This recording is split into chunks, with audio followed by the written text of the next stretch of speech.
ఈరోజు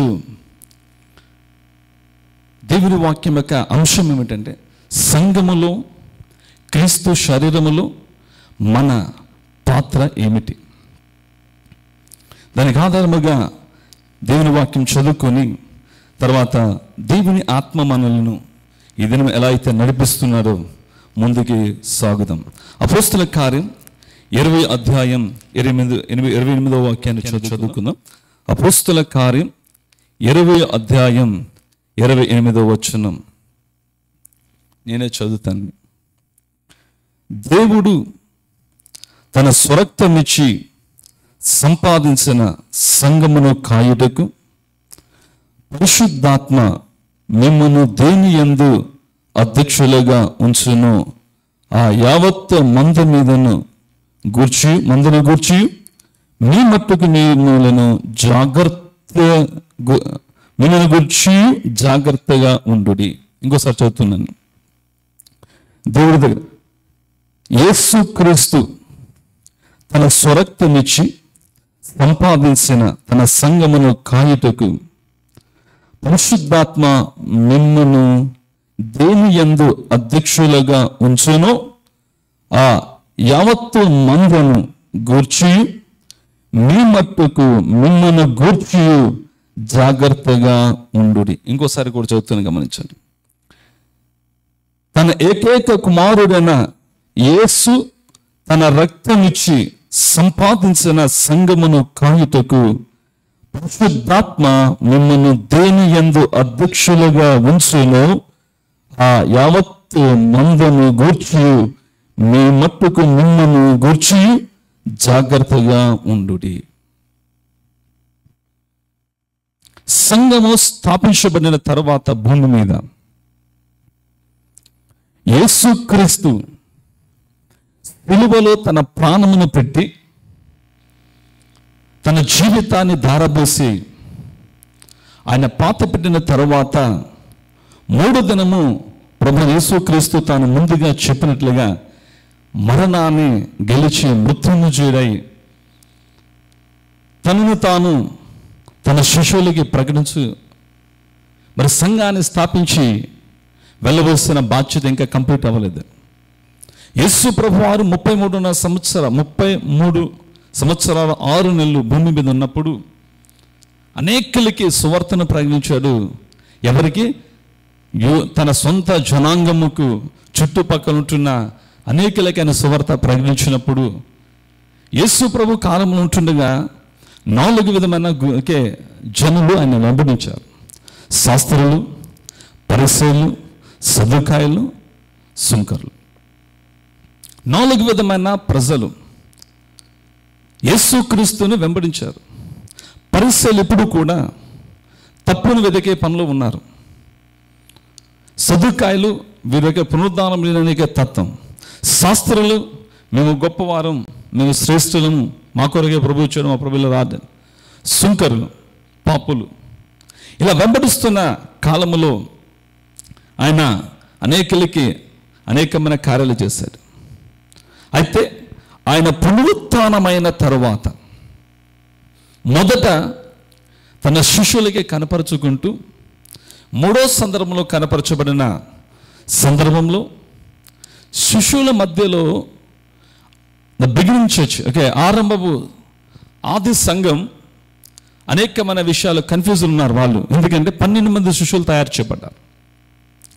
యేసు ప్రభు వారు సంఘాన్ని నడిపించినప్పటికీ ఏ సమస్యలు రాలేదు.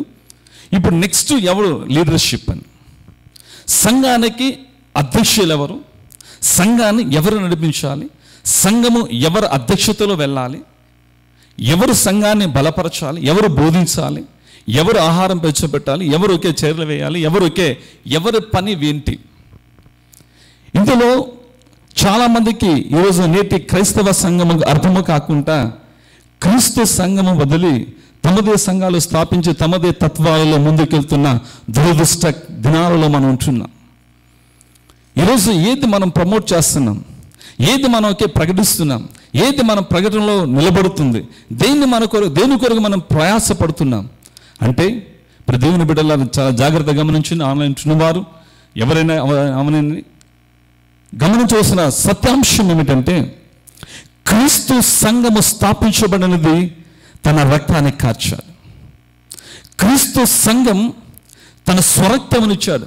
ఒకవేళ మన రక్తం కార్చిన ఏ ప్రయోజనం లేదండి. ఆయన తన పరిశుద్ధమైన రక్తాన్నిచ్చి సంఘాన్ని స్థాపించాడు.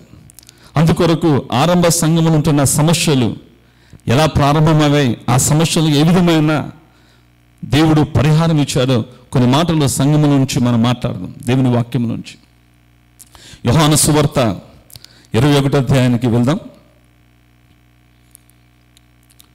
యోహాను సువార్త 21:15 వచనాన్ని చదువుతున్నాను. వారు భోజనము చేసిన తరువాత యేసు సీమోను పేతురును చూచి, యోహాను కుమారుడైన సీమోను, వీరికంటే నీవు నన్ను ఎక్కువగా ప్రేమించుచున్నావా అని అడుగగా అతడు, అవును ప్రభువా, నేను నిన్ను ప్రేమించుచున్నానని నీవు ఎరుగుదువు అనెను.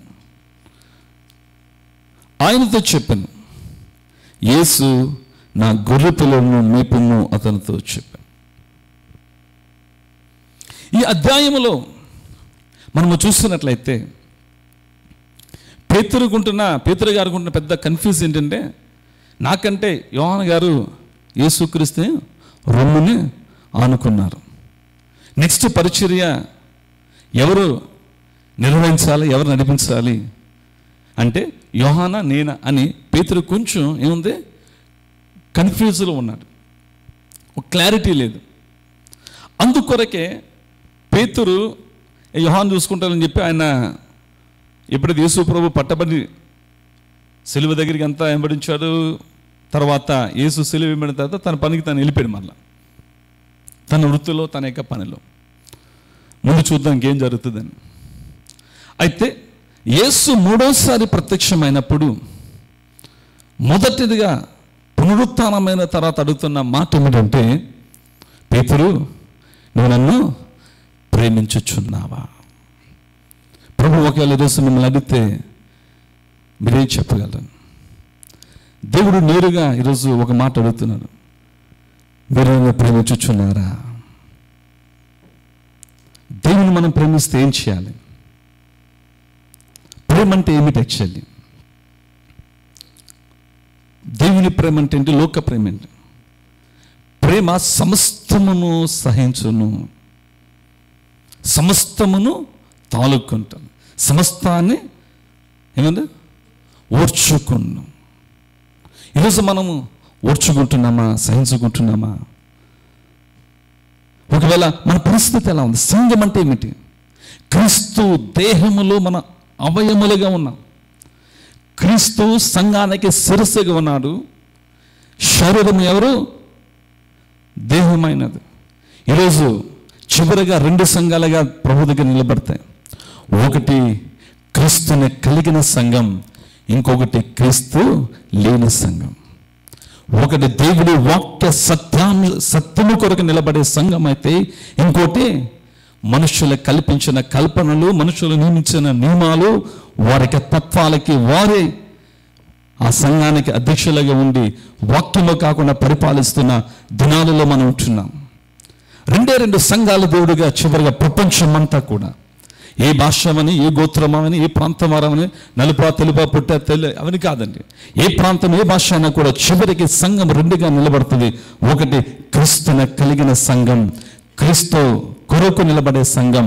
ఇంకొకటి క్రీస్తు కానిది, అబద్ధములతో, అబద్ధ బోధతో ఈరోజు దుర్బోధ ఎక్కువైపోయింది. దేవుని మాటలు, దేవుని యొక్క సత్యాన్ని విడిచి తమదైన లోకంలో తమకు అనుకూలము తమ స్వార్థము కొరకు, తమ స్వలాభము కొరకు, తమదైన విధానములో సంఘము నేటి క్రైస్తవ సమాజము ఒక దిక్కు తప్పిస్తున్న దినాల్లో మనం ఉంటున్నాము కనుక, అందుకొక దశలోనికి పత్రిక వాళ్ళు సంఘము పౌలు ప్రకటిస్తున్నప్పుడు అలాగా ఉన్నవో లేవో లేఖనాలు వాళ్ళు పరిశోధించారు. ఇది దేవుని మాటలా, వీరు సొంత జ్ఞానముతో లేతే వారి సొంత ప్రయోజనంతో మాట్లాడుతున్నారని వారు పరిశీలించిన దినాలు మనం గమనిస్తున్నాం. దేవుని బిడలారా, నా ప్రియమైన సహోదరులారా, ఈరోజు గమనించవలసిన సత్యాంశం ఒకే ఒకటి, దేవునిని మనం ప్రేమిస్తున్నామా? నా జీవితంలో నేను యేసు ఎరుగిన కాలంలో నేను నా తల్లిదండ్రులను చాలా ఎక్కువగా ప్రేమించేవాను. మొదట నా తల్లిదండ్రులు నా దేవుడిగా. అయితే ఎప్పుడైతే తల్లిదండ్రులు దూరం అవి క్రీస్తు కొరకు మాత్రమే, సత్యము కొరకు మాత్రమే, ఇంక వేరే విషయం కదా, అన్ని వదిలి వచ్చినప్పుడు ఒకటి నా జీవితంలో నేర్చుకున్నది ఏంటంటే, దేవుని కంటే నాకేది ఎక్కువ కాదు. నా భార్య, పిల్లలు, విద్య, బుద్ధి, జ్ఞానము, హోదా, డబ్బులు, పలుకుబడి ఏది కాదు. నేను ఒకరోజు ఒక ఫేస్బుక్లో ఒక స్టార్టింగ్లో ఒక పోస్ట్ చేశాను అనమాట.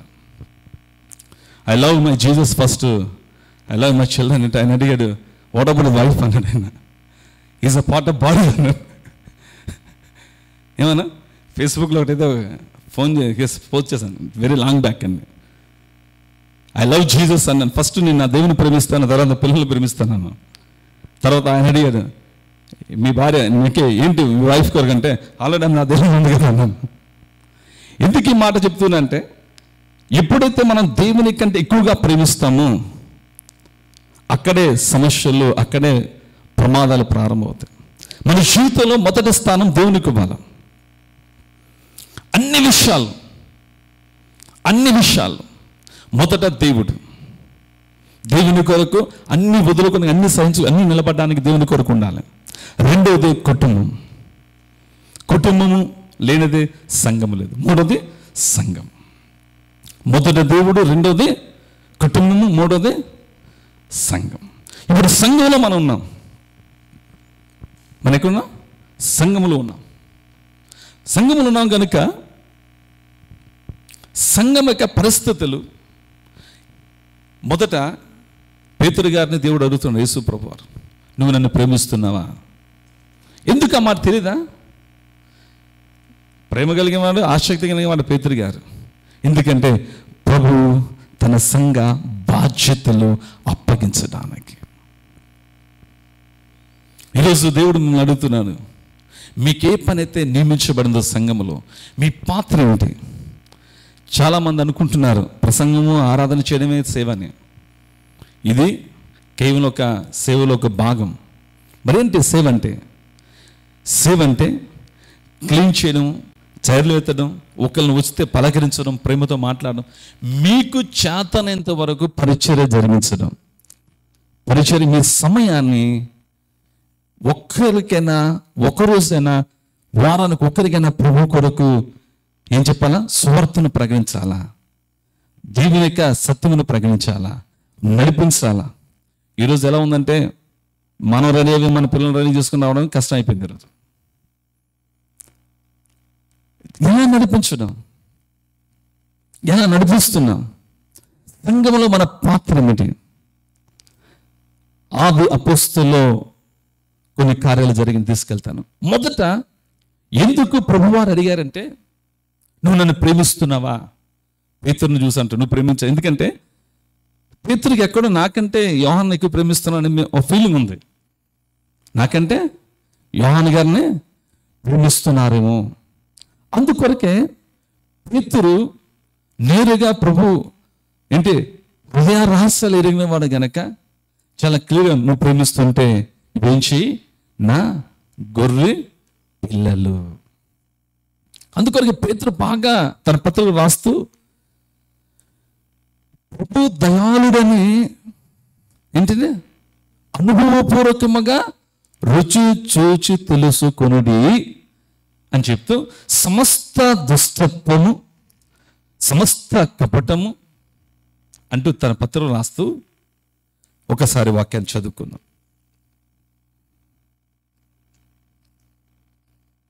పేతురు, మొదటి పేతురు 2వ అధ్యాయం. ప్రభు దయాళుడని మీరు రుచి చూచి ఉన్న ఎడల అనుభవం, రుచి చూచి ఉన్న ఎడల సమస్తమైన దుష్టత్వమును, సమస్తమైన కపటమును, వేషధారను, అసూయను, సమస్త దూషణ మాటలను మాని క్రొత్తగా జన్మించిన శిశువులను పోలిన వారై నిర్మలమైన వాక్యమును పాల వలె రక్షణ విషయంలో ఎదుగు నిమిత్తము ఆ పాలను అపేక్షించుడి. కింద అంటారు అసలు నిర్మలమైన ఆత్మ సంబంధులకు పాలన. సంఘములో నూతనముగా వస్తున్నవారు క్రీస్తు యందు పసిబిడ్డలు.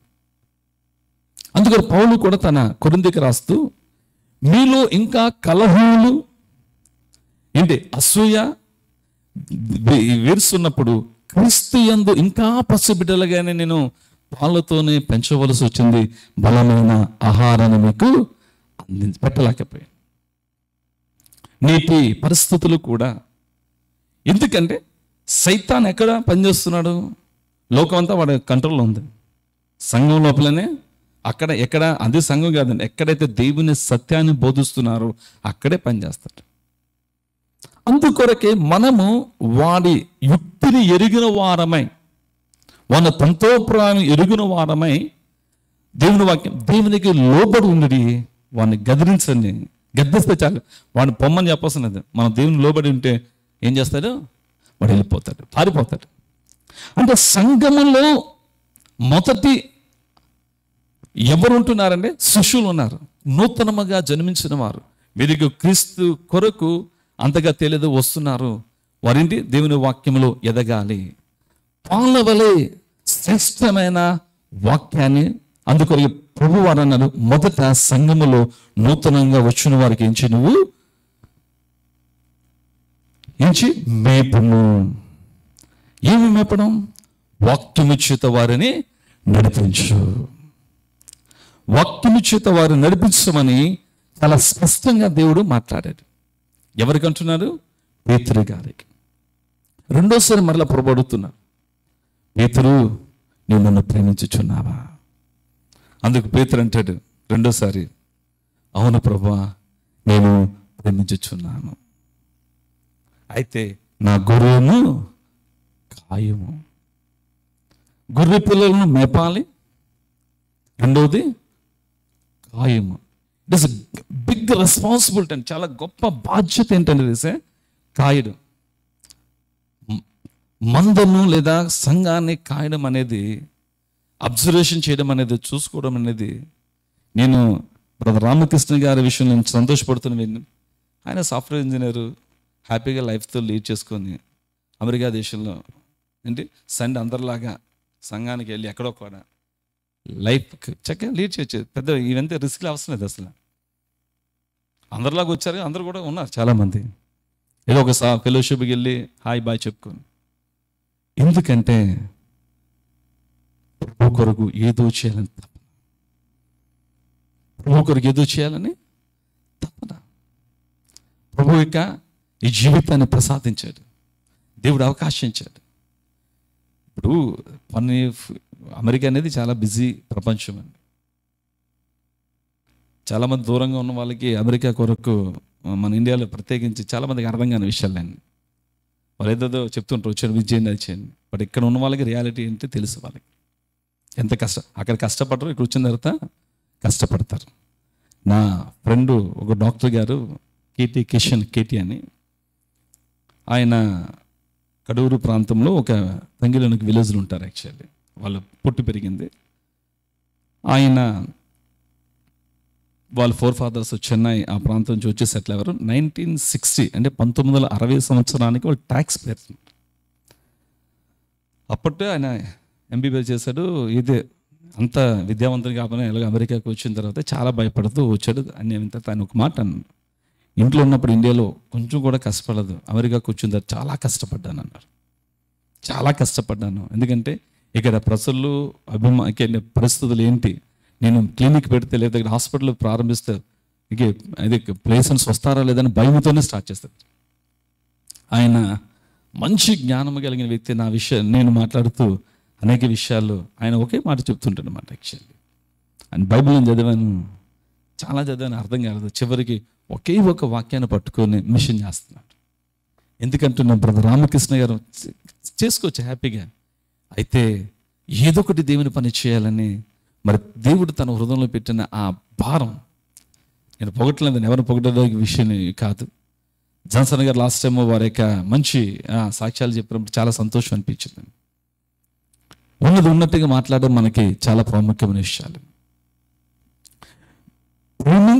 ఆయన దేవుని ప్రేమిస్తున్న కారణమును బట్టి ఏం జరిగే తెలుసా, గడిచిన సంవత్సరాలలో ఊహకు అందనది ఆయన చేయి కార్యములు కంటికి కనబడవు, చెవికి వినబడవు, హృదయానికి అగోచరములు. ముఖ్యంగా గ్రీన్ కార్డ్ అనేది పెద్ద ఛాలెంజింగ్. అమెరికాలో ఉంటున్న H1 వీసా వాళ్ళకి, ఐటీ ఉన్న వాళ్ళకి అడిగితే కామన్గా చాలా బిగ్ ఛాలెంజింగ్. మరి ఆయన అప్లికేషన్లో వెళ్ళి కరెంట్ స్టేటస్లో క్లియర్ అవి వెనక్కి వెళ్ళిపోయిందంటే, మరి దేవునికి మొదటి స్థానం ఇచ్చినప్పుడు దేవుడు అంటారు, మీరు నా పని చేయండి, నేను మీ పని చేస్తాను అన్నట్టు.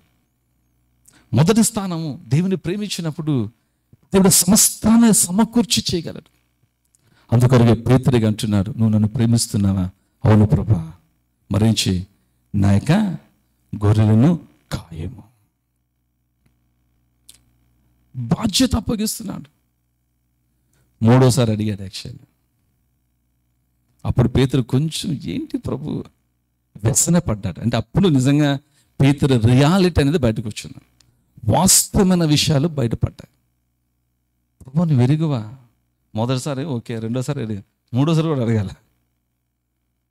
అంటే ఏంటి దేనికి అంటే, అక్కడ కింద వచ్చినప్పుడు యోహాను కొరకు ఆలోచిస్తున్నాడు. అది పేతురు. ఎవరి కొరకు? యోహాను వచ్చి యేసుని ఆనుకున్న వ్యక్తి, రొమ్మును ఆనుకుంటుంటే అంత క్లోజ్ మాట. యాక్చువల్ లీడర్షిప్ ఎవరు? సెకండ్ పేతురు ఉన్నాడు. పేతురు అనుకుంటున్నాడు నాకే ఓకే, యోహానికి ఇస్తారా నాకు ఇస్తారు, ఎవరికి ఇచ్చినా పర్వాలని తనలో కన్ఫ్యూజ్ ఉందో నాకు తెలియదు యాక్చువల్ ఇక్కడ. బట్ పేతురుకుంటున్న కన్ఫ్యూజ్ ఏంటంటే, నాకే ఇవ్వచ్చేమో బాధ్యత, దేవుడు నాకు ఇస్తాడేమో, నన్ను ఈ పనికి అప్పగిస్తాడేమో. బట్ ఏంటంటే పేతురుని ఎందుకు అడుగుతున్నంటే, ఆల్రెడీ పేతురుతో దేవుడు మాట్లాడాడు. ఏమని? పేతురు అనే బండ, ఈ బండ మీద నా సంఘాన్ని కట్టేదను. ఎందుకు కట్టాడంటే, పేతురు ఉన్న విశ్వాసపు వీరత్వం వేరండి. దేవుని కొరకు తపన ఏదో చేయాలని. దానికి ముందుగా కొంచెం ఏంటి కదిలాడు, విశ్వాసంలో కొంచెం కదలికే. పరిశుద్ధకే ఎప్పుడైతే యేసు పునరుత్థానమైన తరువాత ప్రత్యక్షమైంది, ఇప్పుడు క్లారిటీ ఇస్తున్నాడు.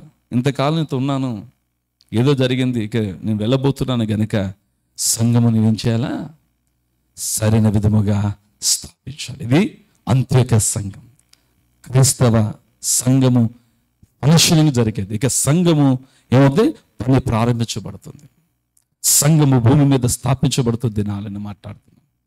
ఈరోజు సంఘము స్థాపించబడింది ఆల్రెడీ. మరి సంఘము ఎలా మనకిచ్చిన ఇవ్వబడిన పని ఏమిటి? దేవుడు మీకు ఇచ్చిన తలాంత ఏమిటి?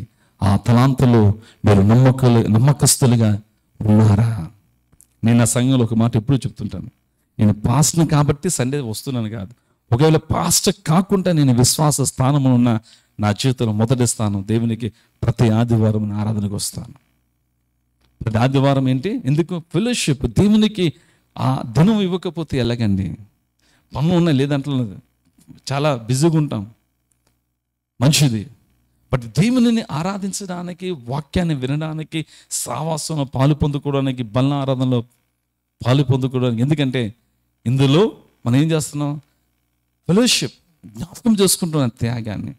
మరి దేవుడు మనం దేవుని ప్రేమించినట్లయితే మొదటి స్థానం ఏం చేయాలి? దేవునికి ఇచ్చినప్పుడు ఎక్కడికి వస్తాం? మనం ఎక్కడ ఉంటాం? దేవుని సాన్నిధ్యంలోన, దేవుని ఆరాధించడంలోన, దేవుని పనులు ఆసక్తిగా అన్ని విషయాలలో మనం దేవునికి మొదటి స్థానం ఇస్తాం. పేతురుకి అందుకు అడిగాడు, నువ్వు నన్ను ప్రేమించుచున్నావా? నా గొర్రె పిల్లలను మేపు. నువ్వు ప్రేమించుచున్నావా? నా గొర్రెలను కాయము. మూడోది అంటున్నాడు చివరికి, నువ్వు నన్ను ప్రేమిస్తున్నావా? నా గొర్రెలను, గొర్రె పిల్లలు అన్నాడు, గొర్రెలు అన్నాడు, గొర్రెలు అంటున్నాడు. అంటే కాయము, మేపము. అంటే ఇప్పుడు మూడో స్థానంలో బలమైన ఆహారమును అందించము. ఏంటి బలమైన ఆహారం అంటే, ఆయన బలిష్టమైన చేతి కింద మిమ్మల్ని తగ్గించుకొనిడి. ప్రభు తగిన సమయంలో మిమ్మల్ని పైకి లేపు వరకు. ఈరోజు ఎలా ఉందంటే సోషల్ మీడియాలో అందరూ బోధకులు అయిపోయారు, వినేవారే కుదయ్యారు. అందరూ పాపం బైబిల్ పని తెలుసంటే అది తెలియదు, బిబ్లికల్ నాలెడ్జ్ ఉందో అది లేదు, వాక్యం అనుకుంటున్నారు వాళ్ళు తెలుసని అనుకొని తమను తాము మోసపోతున్నారు. అందుకొరకు దేవుని వాక్యం మాట అంటాను, మోసపోకుని దేవుడు విక్రింపబడడు. మీరు ఏదైతే విత్తుతారో అదే కోస్తారు. నేను ఏదైతే విత్తుతానో అదే నేను కొయ్యాల. నేను విత్తింది నేను కొయ్యాలా, మీరు విత్తింది మీరు కొయ్యాలా. ఎవరు ఏం విత్తారో అదే కొయ్యాలి. ఒకటి మాత్రం, దేవునికి లెక్క అప్పగింపవలసిన వారమైన భయముతో లోకంలో బ్రతకాలి. నేను ఎలాగ బ్రతకనా ఎవరు అడగరు. అయితే నేను ఎవరికి లెక్క అప్పగించాలంటే దేవుని దగ్గర ఒక రోజు నా లెక్క అప్పగించాలి. ఎందుకంటే ఈ జీవితం ఇచ్చి అన్ని సకలాన్ని దేవుడు అనుగ్రహించి ఇష్టం వచ్చిన బ్రతకడానికి కాదు, ఇష్టం వచ్చిన బోధ చేయడానికి కాదు. నేను ఏవైతే మాట్లాడుతాను, ఏదైతే చేస్తున్నానో సమస్త విషయంలో ఒకరోజు దేవునికి లెక్క అప్పగించాలని భయముతో వణుకుతో బ్రతకాలి. అందుకొరకే నా మనస్సాక్షి విరోధమైనది ఏది చేయనండి. దేవుని వాక్యానుసారముగా మనస్సాక్షి విరోధంగా, ఎందుకంటే చాలా మంది మనస్సాక్షి వాత వేయబడింది. ఈరోజు నేను నా మనస్సాక్షి విరోధమైన కార్యాలు నేను ఏది చేయను. ఎందుకంటే మనస్సాక్షి, ఎందుకంటే దేవుని ఆత్మ లోపల ఉన్నాడు. అదే కాదు, దేవుని వాక్యం లోపల ఉన్నది. ఎవరు హృదయంలో అయితే వాక్యం ఉండదు, యేసేపు పాపం నుంచి పారిపోయాను. ఎందుకంటే ఆయనలో ఇది దేవునికి విరోధమైన పాపం ఎలా చేయగలంటాడు. యెహోవా వాక్యం విరోధమైన పాపం. దావీదుకే పాపంలో పడిపోయినప్పుడు అంటున్నాడు, ప్రభువా నేను మనుషులు కాదు, కేవలం నీకే విరోధముగా నేను పాపం చేస్తున్నాను.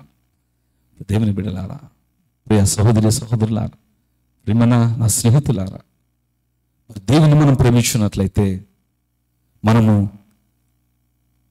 దేవుని సంఘాన్ని కాస్తున్నామా? కాయడం అంటే ఏంటి?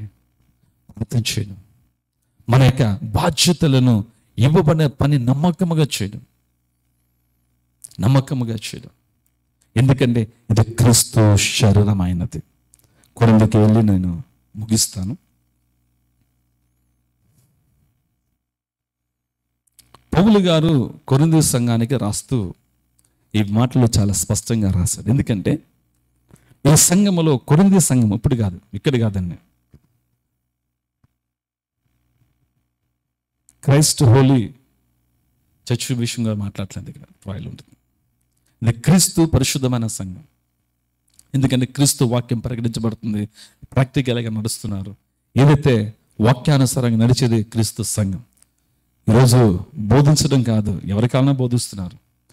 క్రీస్తును కలిగి క్రీస్తును ప్రకటించడం, క్రీస్తును కలిగి క్రీస్తును. అందుకొరకే పౌలు అంటాడు తన పత్రికలు రాస్తూ ఫిలిప్పీకి, యేసు క్రీస్తుకు కలిగిన ఏ మనస్సును మరి కలిగి ఉండండి.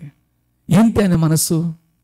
తను గొప్పవాడని తనను తాను రెప్పనుగా చేసుకున్నాడు. కొందరు బాడీ లాంగ్వేజ్ చూస్తే పూర్తిగా అహంకారంతో నింపబడతారు, ప్రసంగం చేస్తారు. వారి తత్వాలు, వారి యొక్క ఏదో ఎవరికి తెలియదు, వీళ్ళకి ఒకరికే భూమి మీద మరి తెలిసినట్టు ఆ బాడీ లాంగ్వేజ్, ఆ పైనోట అహంకారం. దీని కొరకు నాకు అర్థం కాదండి. యేసుక్రీస్తు ప్రభువారు సర్వాధికారి ఉన్న దేవుడే తనను తాను ఏమీ లేనివాడు చేసుకున్నాడు. క్రీస్తు యేసు కలిగిన మనసు ఏంటంటే ఆయన అందరినీ ప్రేమించాడు, అందరినీ క్షమించాడు. ప్రేమిస్తే ఏం చేస్తాం? క్షమిస్తాం. అందుకొరకే ఈ సంఘములో కొరింథీలో ఉంటున్న కొన్ని సమస్యలను అడ్రస్ చేస్తూ పౌలు వారిని ప్రేమతో హెచ్చరిస్తున్నాడు.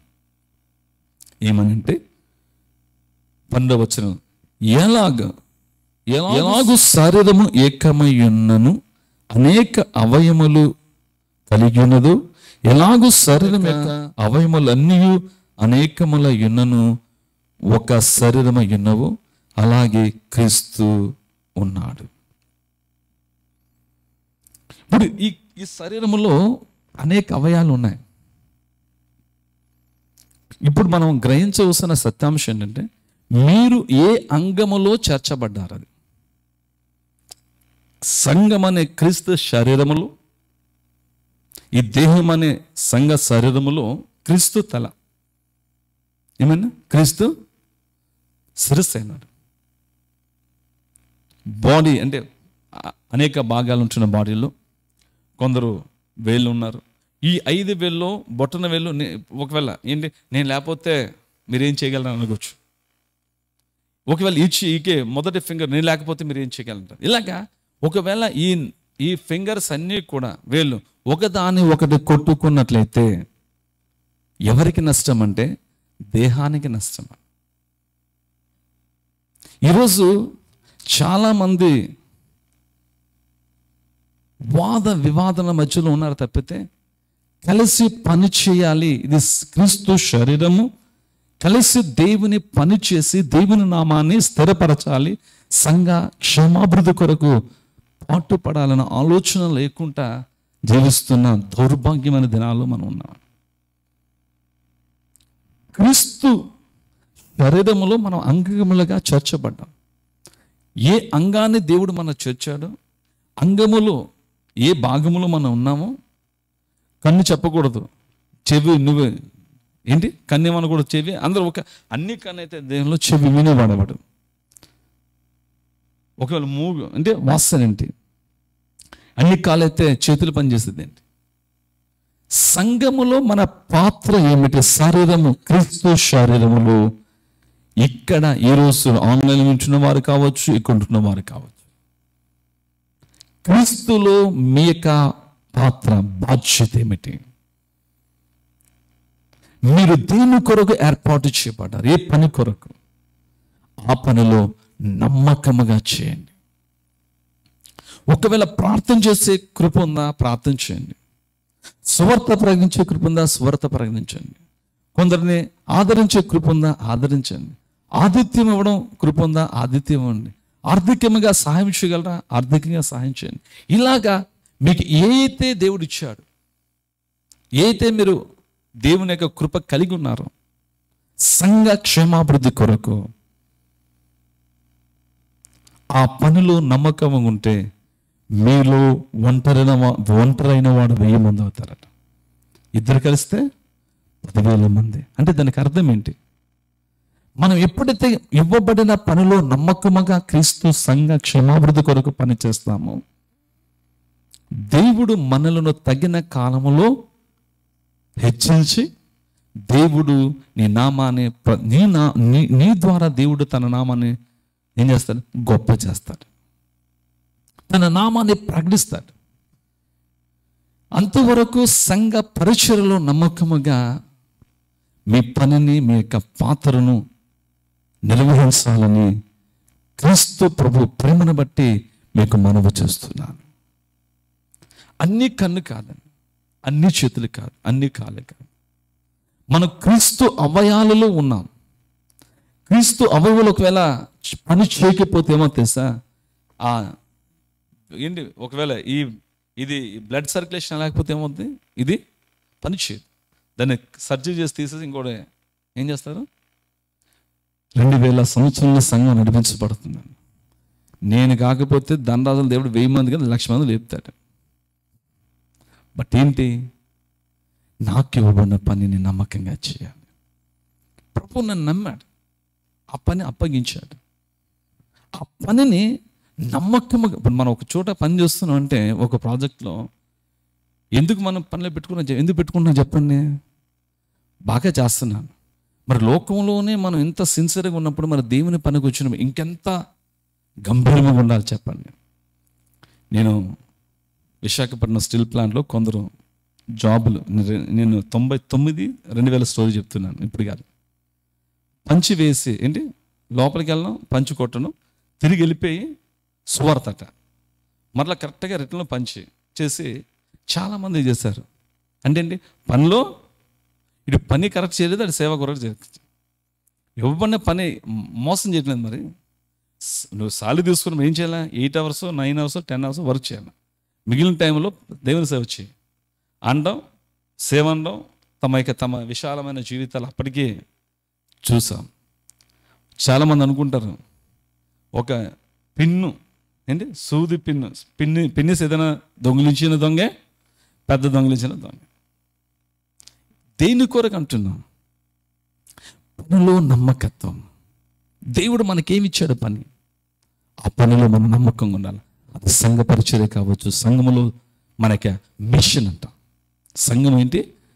క్రీస్తు శరీరము పనిచేస్తూ ఉంది. మనల్ని దేవుడు అందులో చేర్చాడు. ట్రాయల్ ఉంటున్న సంఘాన్ని దేవుడు చేర్చాడు.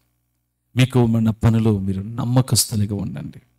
ఎందుకంటే విశ్వాసమునకు కర్త అయిన యేసు వైపు చూచుచు నమ్మకంగా పరిగెత్తుదాం. నాకు మన సమయం ముగిస్తున్నాను. ఇంకొక 2-3 minutesలో. క్రీస్తు శరీరములో పేతురు గారికి తన రక్తాన్ని ఇచ్చి లోకముల భూమి మీద అతను సంపాదించిన సంఘమును మొదట పేతురికి అప్పగించాడు.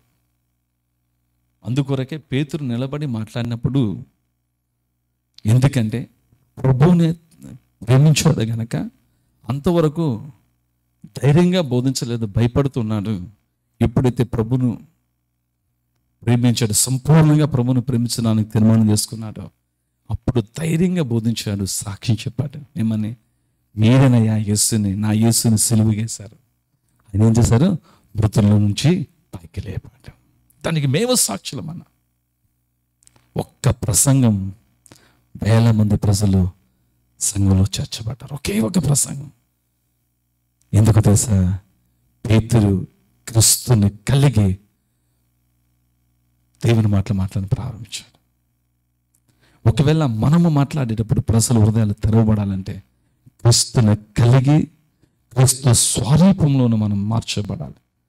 నేనంటున్నాను, భూమి మీద ఎవరూ సంపూర్ణులు కాదు, అందరిలో లోపాలు బలహీనత ఉన్నాయి అని చెప్పి అక్కడే కూర్చొని కాదు, క్రీస్తు వలె మనము పరిపూర్ణ అవుతూ సంఘాన్ని పరిపూర్ణతలోనికి నడిపించవలసిన బాధ్యత దేవుడు మనకు అప్పగించాడు. పేతురు అప్పుడు అంటున్నాడు, పేతురు యోహాను వచ్చినప్పుడు అక్కడ ఒక మాట అంటాడు, అది చాలా చక్కటి మాట. పేతురు గారికి ఇంకా కన్ఫ్యూజ్ ఉంది, అడుగుతున్నారు చూడండి.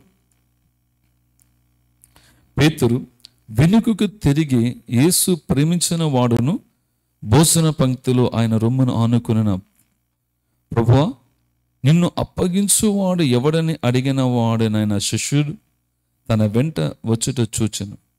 పేతురు అతను చూచి, ప్రభువా, ఈ సంగతులు ఏమగునని యేసుని అడిగాను. యేసు, నేను వచ్చు వరకు అతడుండుట నాకిష్టమైతే అది నీకేమి, నీవు నన్ను వెంబడించమనెను. కాబట్టి ఆ శిష్యుడు చావడని మాట సహోదరులో ప్రచారమైన, అయితే చావడని యేసు అతనితో చెప్పలేదు. కానీ చాలామంది వాక్యాలు చదువుతారు కానీ గ్రహించరు, అదే ప్రాబ్లం. చావడని చెప్పలేదు కానీ నేను వచ్చు వరకు అతడు ఉండటం నాకు ఇష్టమైతే అది నీకేమని చెప్పాను. అంటే అక్కడ ఇంకా కొంచెం కన్ఫ్యూజ్లో ఉన్నారు. అంటే ఏంటంటే నేను వచ్చే వరకు మీరు నిలబడతారంటే కొంచెం డౌట్స్ వాళ్ళు క్లియర్ చేసుకున్నారు. అంటే నేను మరణం ఉందా లేదని. చావడం చెప్పలేదు అదంట. నాకు ఇష్టమైన నిలబడితే నీకేంటి సమస్యని పేతురుని అడిగారు. ఇది నీ పని కాదు, నువ్వేం చేయి, నీకు అప్పగించిన పని నువ్వు చూడు. కన్ను పని కన్ను చేయాలా, చేయి పని చేయి చేయాలా, మూగు పని మూగు చేయాలా, దీనికి ఒక ఇన్వాల్వ్మెంట్ కాకూడదు. ఒకదానికి లోపలికి వచ్చాను అక్కడే ఫైట్ స్టార్ట్ అవుతాడు. దేవుడు మీకే పని అయితే అప్పగించాడు సంఘంలో, ఆ సంఘ పరిచర్యలో, దేవుని పనిని, ఆ మిషన్లో మీ పనిని మీరు నమ్మకముగా ఇవ్వబడిన పనిలో మీరు చేయండి. ఎప్పుడైతే ఎదుటి వ్యక్తి పనిలో చేపెడతాం సమస్య స్టార్ట్ అవుతుంది. మీ పని ఏ పని చెడు సంఘంలో, ఈ పని నాకు అప్పగింపని నేను చేస్తాను, వాలంటరీగా స్వతంత్రంగా వచ్చి పని చేస్తారనుకోండి, నేను ఖచ్చితంగా చూస్తాను సంఘం, ఈ సంఘం ఎగ్జాంపుల్ మోడల్ అంటే ఒక మాదిరికరమైన క్రైస్తవ సంఘానికి ఒక మాదిరికరంగా ఉంటుంది. నేను ప్రారంభించిన సంఘానికి నాకు ప్రభు ఇచ్చిన స్థలములో ప్రారంభించిన 2008-2007 సంవత్సరం 2008 సంఘం శోధనల గుండా ప్రాసిక్యూషన్ ద్వారా, హింసల ద్వారా వెళ్ళినప్పుడు ఒకే ఒక మాట, చాలామంది వచ్చినప్పుడు ఒక మాట అన్నప్పుడు చాలా సంతోషించాను. ఇక్కడ దేవుని యొక్క సాన్నిధ్యము, ప్రభువారి యొక్క సాన్నిధ్యం చూస్తున్నాం. క్రీస్తు సంఘం అనే సాక్ష్యం ఇచ్చారు. ఇదేది క్రీస్తు సంఘం. మరి ఎవరైనా క్రీస్తు సంఘం. అలాగే ఇది రాబోయే దినాల్లో గ్లోబల్గా క్రీస్తు సంఘం అని గుర్తించబడినట్లుగా మీరు నమ్మకస్తులుగా ఉండవలసిందిగా ప్రేమతో మనవి చేస్తున్నాను. మీకు అప్పగింపబడిన పనుల్లో నమ్మకముగా చేయండి. నిజంగా మీరు దేవుని ప్రేమిస్తే మీరు ఆయన కొరకు నిజముగా నిలబడతారు. ఏ కష్టం వచ్చినా, శోధన వచ్చినా, వేదన వచ్చినా, ఇబ్బందులు వచ్చినా, ఇరుకులు ఇక్కట్లు ఎవరు ఏమన్నా ఏమీ పట్టించుకోకుండా ఏం చేస్తారు, ఎక్కడ కూడా ఫెయిల్ కాకుండా, బాధపడకుండా. పేదలు కూడా వ్యసనపడ్డాడు 3సార్లు అడిగేసరికి. కొన్నిసార్లు అడగోస్తుంటుంది, కొన్నిసార్లు చెప్పవస్తుంటుంది. ఎక్కడ కూడా ఎవరు కూడా ఏంటి క్రీస్తు పనులు, క్రీస్తు శరీరములు, మీ పాత్ర ఏమైనదో గుర్తించి ఆ పని నమ్మకంగా చూస్తున్నాను. మనవి చూస్తున్నాను. దేవుడు ఈ మాటలు మన హృదయాల్లో, మన వెలుకల్లో దీవించును గాక. ఆమేన్.